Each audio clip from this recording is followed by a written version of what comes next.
ये थोड़ा सा ठीक था, एक और बार बोल ही देते हैं। जय गुरु जी, जय गुरु जी, जय गुरु जी। है ना, गले साफ हो जाते हैं, बीमारियां दूर हो जाती हैं।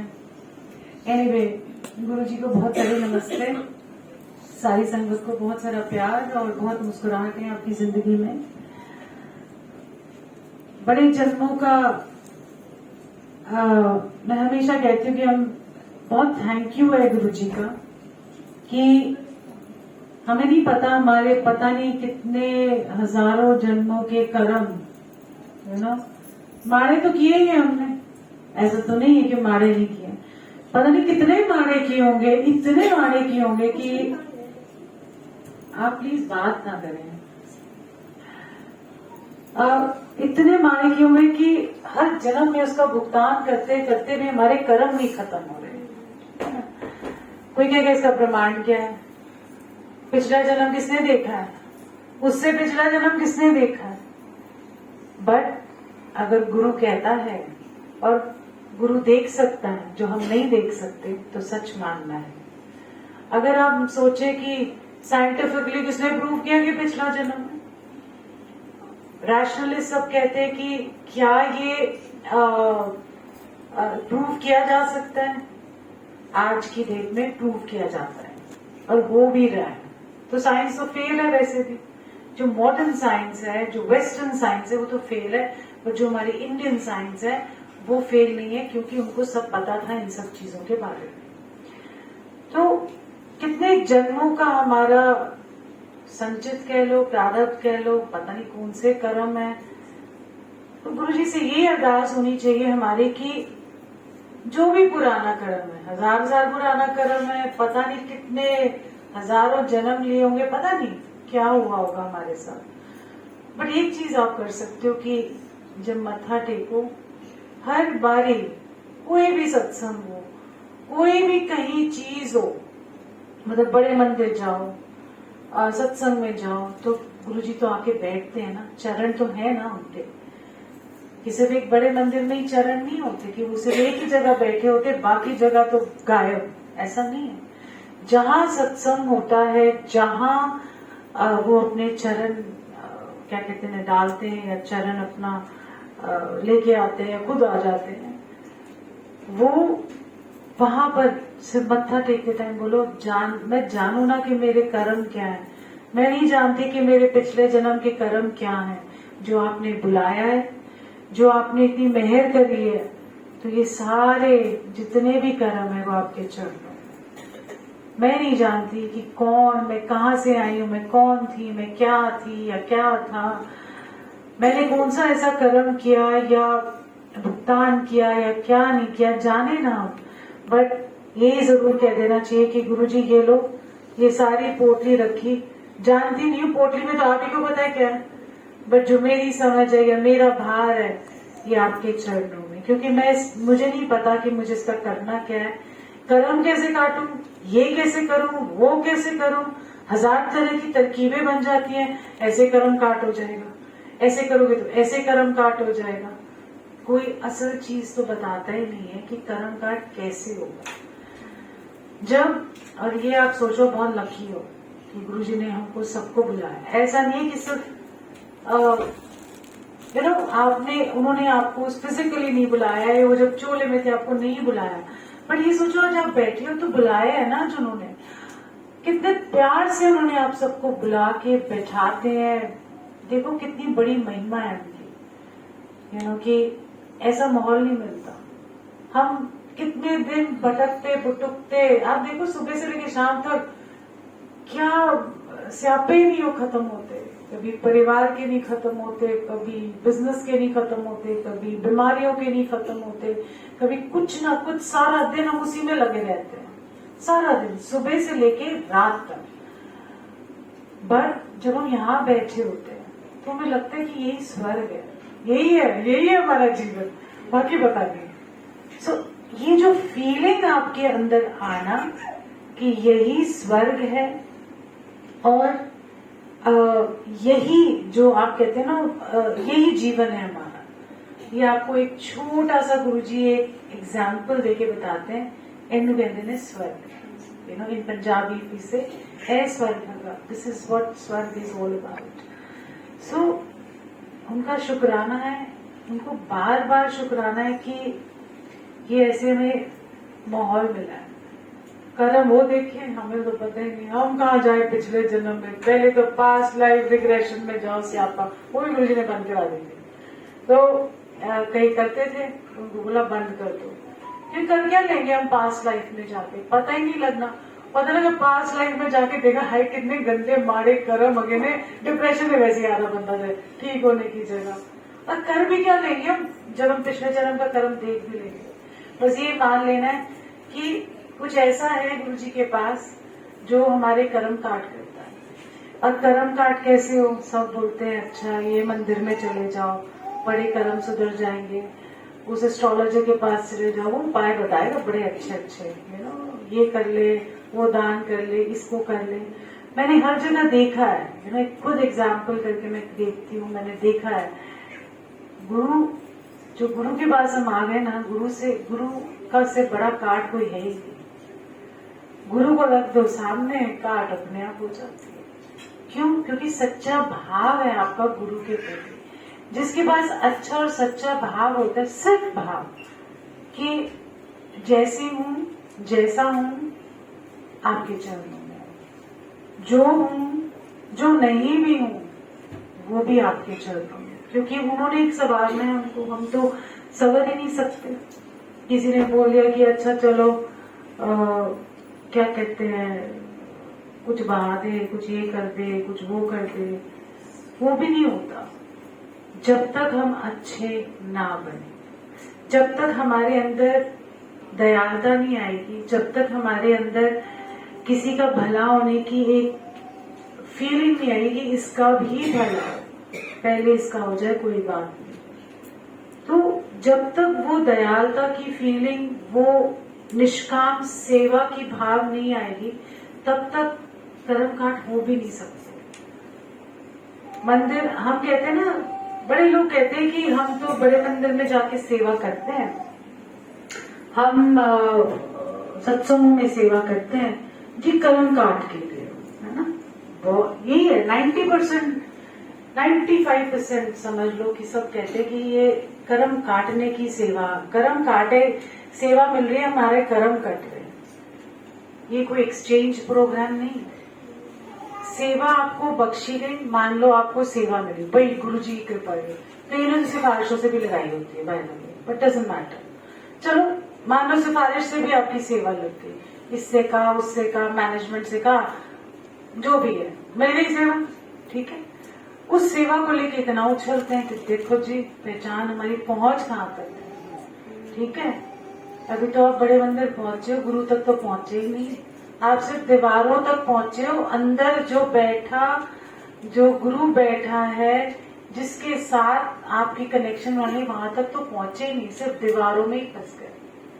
बड़ा मंदिर इतनी पावरफुल जगह क्यों है? क्योंकि वो स्ट्रक्चर है? नहीं। गुरुजी ने अगर मंदिर बनवाया, अगर सारे जगहों पे ईंटें हैं, सब कुछ है, बट उसके अंदर क्या है ऐसा? गुरुजी की एनर्जी है।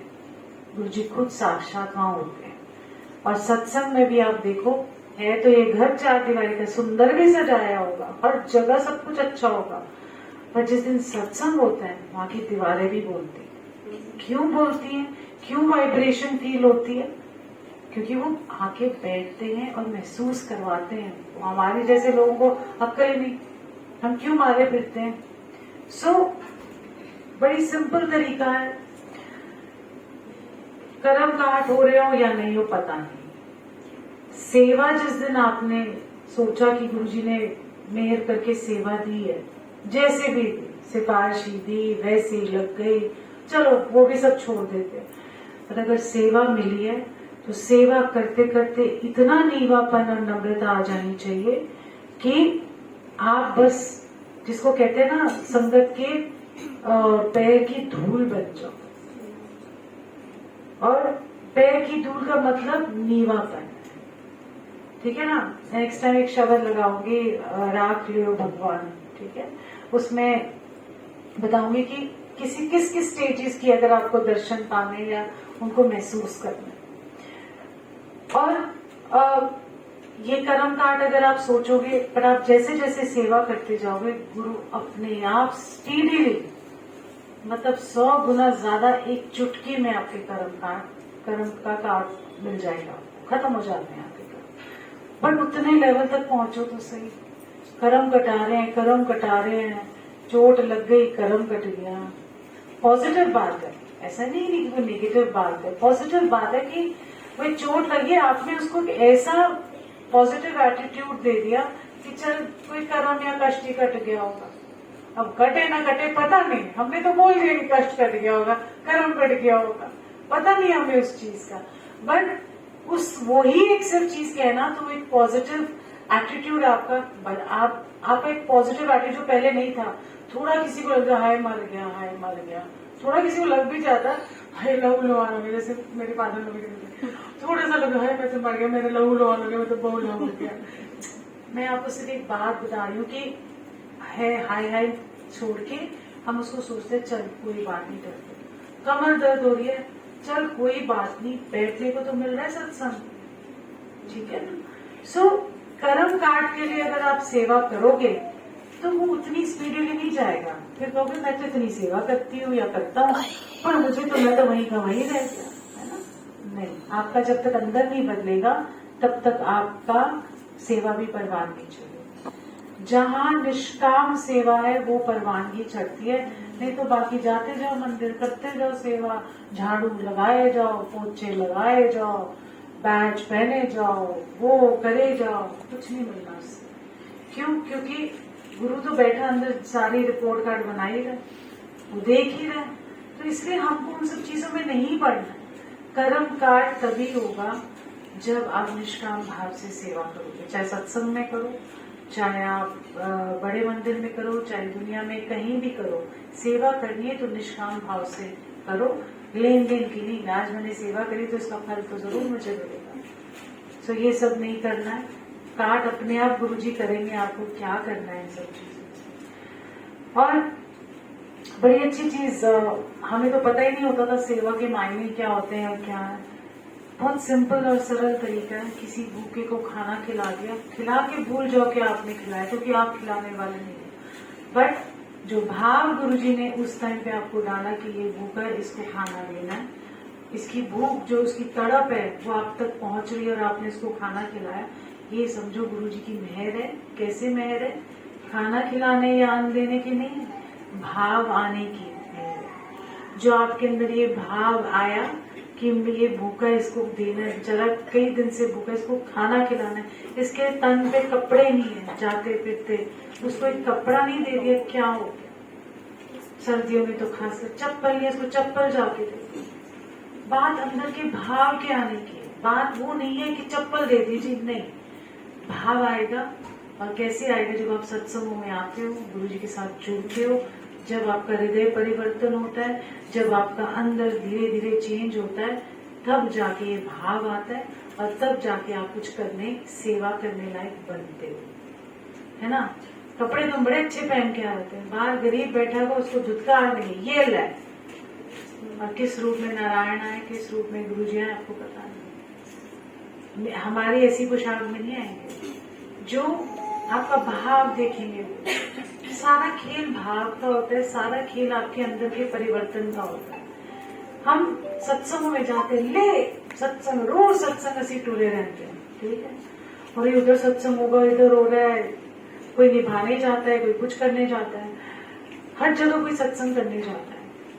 हरे हम सत्संग पे जाते हैं, सत्संग पे जाते हैं, फायदा क्या हो सत्संग का जब आपका परिवर्तन नहीं हुआ। बाहर जाते ही दूसरी संगत को ये कौड़े बोल बोले, ये मैं तू कौन? तो वहां पर सत्संग का सारा निचोड़ या जीरो हो जाता। ये नहीं कि गुरु ब्लेस नहीं करता, गुरु तो ब्लेस करने के लिए बैठा ही है, गुरु ने थोड़ी ना बोला कि मैं ब्लेस नहीं करता।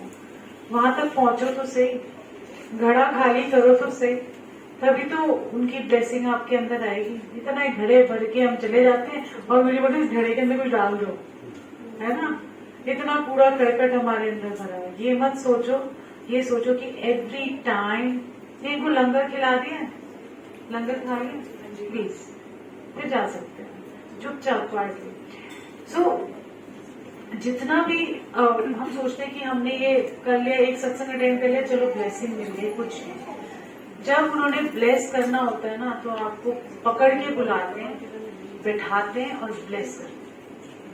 ये नहीं है कि हम ये सोचते हैं गॉड हमारो सत्संग में जा रहे हैं तो ब्लेस हो जाते हैं, नहीं। चाहे 2 घंटे हो, चाहे आधा घंटा बैठे हो, अपने अपने बात मत करो प्लीज, अपने समय अनुसार अपने घर के काम खत्म करके आओ और बैठ जाओ। गुरुजी ने नहीं बोला कि पहले ही आ जाओ 2 घंटे, ऐसा नहीं, स्ट्रिक्टनेस नहीं है किसी चीज की। आप आ सकते हो तो आके बैठ जाओ, नहीं तो अपने घर के काम खत्म करके आ जाओ।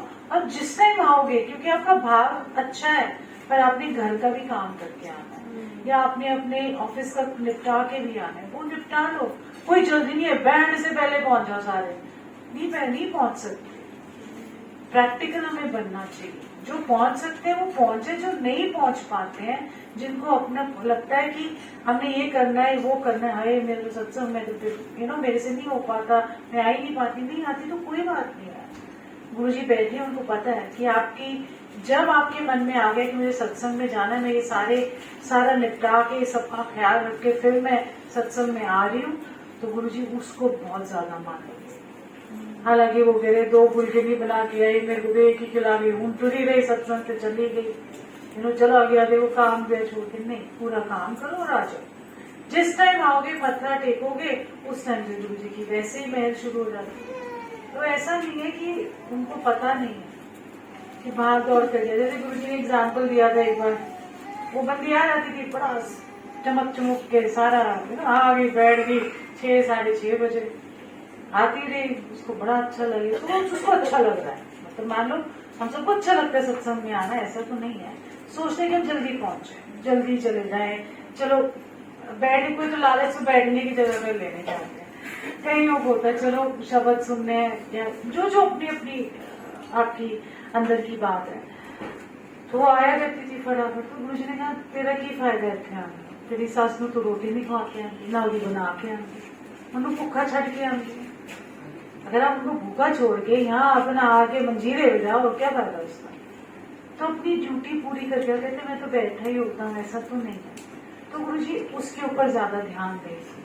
तो जो नॉर्मल इंसानी हमारे काम है, हम अपना जो सेवा अपने घर के अंदर कर सकते हैं, सबका ख्याल रख के फिर आके बैठ जाए, क्या हो गया, फिर हमारी रूहानियत शुरू हो जाएगी।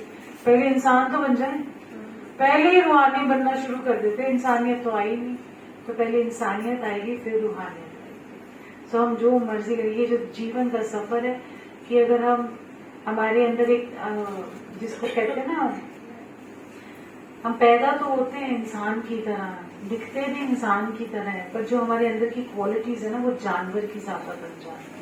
फिर धीरे धीरे हमारी जर्नी शुरू होती है कि हम इंसान बन जाए।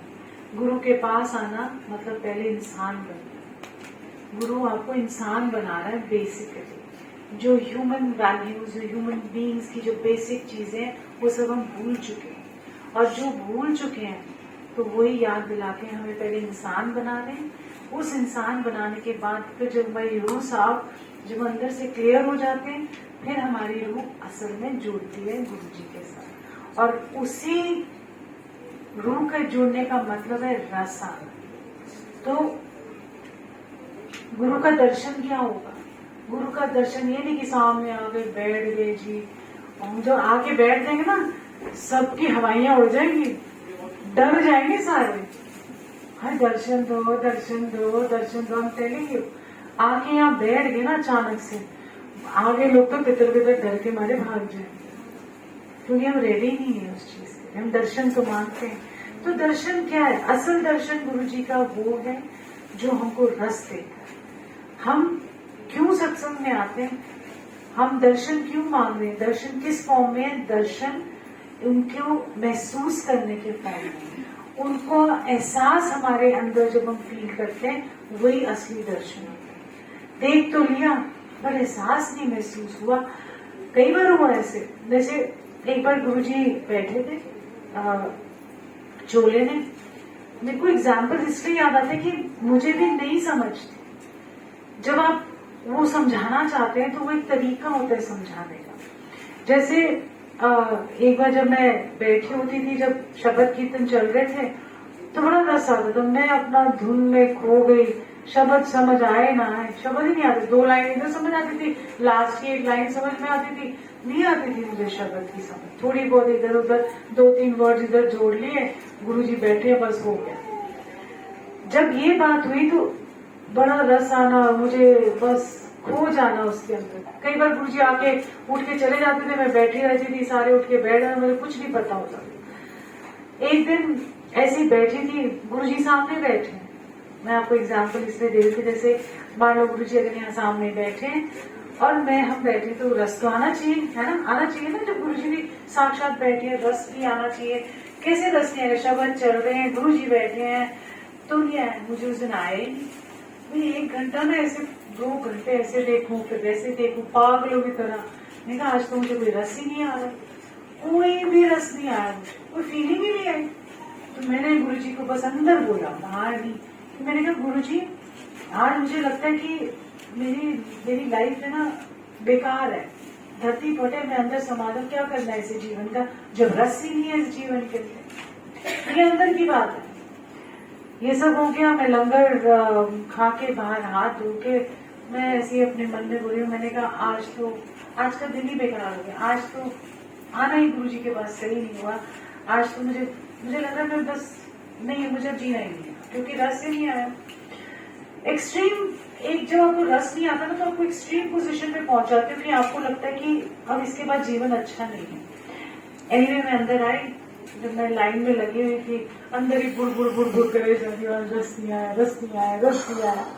मतलब देखो, एक वेस्टर्न थॉट वाली बंदी को रस का मीनिंग कैसे, मुझे नहीं पता रस क्या होता है, बट उस टाइम पे गुरुजी ने पता नहीं कैसे मेरे को चेंज कर दिया कि मुझे वो रस की फीलिंग आनी शुरू हो गई तब से। तो मैं अंदर आई, तो अंदर आते ही दूर से जैसे मैं गुरुजी के हाथ चूम लेती थी, फिर उनको मत्था टेकती थी। तो उस दिन गुरुजी ने पहले ही अपना हाथ बढ़ा दिया, हाथ सिर्फ ऐसे, मुझे तो मैं पहुंची भी नहीं तब तक ऐसे सीधा हाथ बढ़ा दिया, और सीधा हाथ बढ़ा के उन्होंने मेरे को 3 बार मेरे हैंड्स को स्क्वीज किया, मतलब इतनी जोर पुले हाथ, इतना दम अंदर, तो हाथ मेरे को तो पता ही नहीं कि हड्डी टूट रही है या क्या हो रहा है, कुछ नहीं पता। पर जैसे वो स्क्वीज करते गए, वो रस इतना आया, मैं तो बस वो इतना रस उन्होंने उस टाइम पे दिया कि मैं जब वापस आगे लेके जा रही थी, मैं ऐसे ना एक्चुअली नाचते हुए जा रही थी, मुझे नहीं पता कोई मुझे बुला रहा है नहीं बुला रहा, आई डोंट केयर।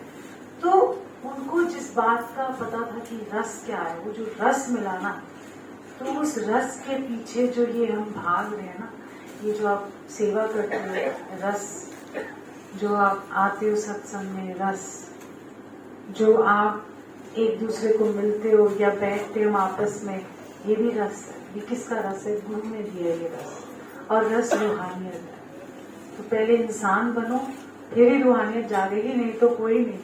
पहले ऐसी घंटियां लेके बैठ जाइए, तो उठे मां सेवा कर रहे हैं, असि उत्थे कर रहे हैं, बड़े मंदिर में मेन हॉल की सेवा मिल गई, इधर की मिल गई, 2-4 लोगों की लल्लो चप्पो कर ली, परमात्मा की कर लो, गुरु की कर लो।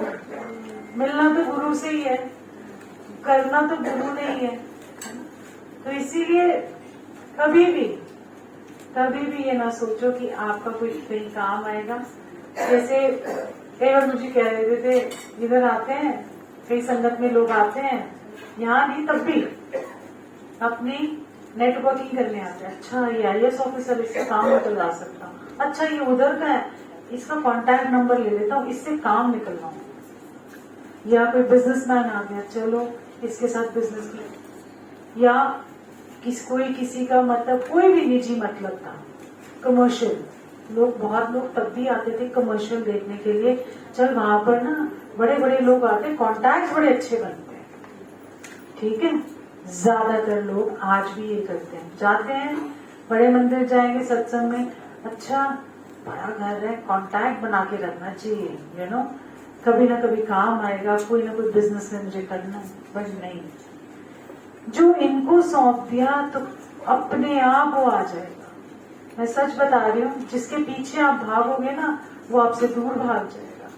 तो जिसके पीछे भागना है, जिस गुरु ने आपको बुलाया, इतना सुंदर आपको एक माहौल दिया, बड़े जन्मों बाद आप इस माहौल में आए हो, ये मत सोचना हर जन्म में नहीं मिला है हमको, इस जन्म में ही मिला है। कोई भी हो, मैं हूँ, आप हो, कोई भी हो, इस जन्म में आपकी पूर्ति हो रही है।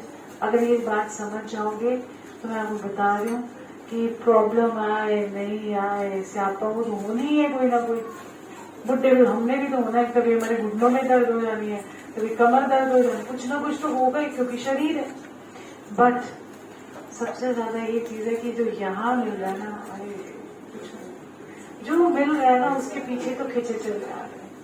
सो सब कहते हैं सत्संग सुना, ये सुना, वो सुना। मैं कहती हूँ ये छोटी छोटी बातें अगर आप याद कर लोगे ना और इनको याद रखोगे तो जुड़ने, गुरुजी के साथ कनेक्शन बनाने में कोई दिक्कत नहीं होगी। नहीं तो बड़े बड़े कसीदे दसे जाते हैं, ऐसे ऐसे जोड़ना है। कोई नहीं आपको बता सकता कैसे जोड़ना है, कोई बता ही नहीं सकता इस दुनिया में कैसे जोड़ना है।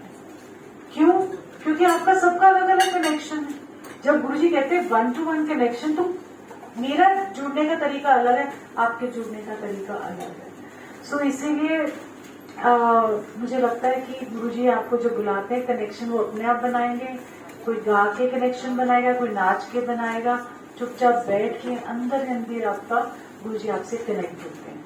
कोई भी दुनिया में ऐसी कोई तरकीब नहीं है किसी के पास कि जो कनेक्ट कर सके, वो कनेक्ट कर दें तो हम कनेक्ट कर दें। तो इसलिए गुरुजी थैंक यू सो मच। बोलने को तो बहुत कुछ होता है, बाकियों को और किसी ने सत्संग करने तो जरूर करें। और धीरे धीरे सोचो, सेवा के पीछे मत भागो, सेवा आपके पीछे भागो। लोग कहते हैं कि हमें सेवा के पीछे भागना नहीं, आप फ्लो में चलिए, कोई मनाही नहीं है। लोग पागल हुए पड़े, सिफारिश लगा के बड्डे मंदिर सेवा मिली, सारा कर्म कट जाएगा, सारी लाइफ सौखी हो जाएगी। वो नहीं रहा ऐसे। जितना भागोगे, जितनी सिफारिशों के साथ सेवा में जाओगे, कोई कर्म काट नहीं होएगा, फिर वहीं के वहीं रहोगे। फिर गुरु जी को बोलोगे ऐसी तो कितनी बारी आते, तुसी तो साडा कोई काम ही नहीं किता, असि सेवा भी करते हैं, असि यह भी करते हैं, सबका भला भी सोचते हैं, बट एक्चुअली सोच नहीं रहे होते। ठीक है, सेवा जैसे मन में है सेवा है, पर जैसे, और आपने किसी को नहीं बोला, जैसे वो सेवा आपके हाथ आती है ना, जब आपको मिलती है, तो वो होता है कनेक्शन। ये नहीं कि सिफारिश नहीं जाके तू उसको जानता है, तू उधर बोल दे, तू उधर बोल दे, नहीं। जो ये करते हैं उसको मजा ही नहीं आता, उसको सेवा नहीं ले सकते। सो बहुत सारा प्यार सारी संगत को, बहुत सारी मुस्कुराहट और सिंपल तरीके से गुरुजी से जुड़ो, 1-to-1 कनेक्शन बनाओ और खूब सारा प्यार करो। सब चीजें छोड़ दो, बैठ जाओ और कनेक्ट हो जाओ गुरुजी से। कोई आपको सिखा नहीं सकता गुरुजी से कनेक्शन, पुरानी संगत भी नहीं सिखा सकती आपको गुरुजी से कनेक्शन बनाना, क्योंकि हम कनेक्शन बना ही नहीं सकते। आप बैठ सकते हो, धुनी रमा सकते हो, बट परमात्मा, जब तक आपका भाव इंसान का अच्छा ना हो तब तक कनेक्शन बनेगा ही नहीं। जितना मर्जी टूट के लगाओ, ना पुरानी संगत बता सकती है, ना मैं बता सकती हूँ, दुनिया में आपको कोई फॉर्मूला नहीं बता सकता कनेक्शन, क्योंकि जब मन साफ हो जाए कनेक्शन ऐसे ही गुरुजी अपने आप आपके साथ करते। तो जय गुरुजी, बहुत सारा प्यार आप सब संगत को, हिम्मत बहुत सारी, नो सिफारिशें नहीं चलती हैं, और सिंपल तरीके से रहो, सिंपल तरीके से गुरुजी से बस अरदास करो कि ये पोटली जन्मों की है, आप ही संभालो। हमें तो दिखता है, ना आगे दिख रहा है ना पीछे दिख रहा है, जो दिख रहा है बस आप दिख रहे हैं। सो जय गुरुजी।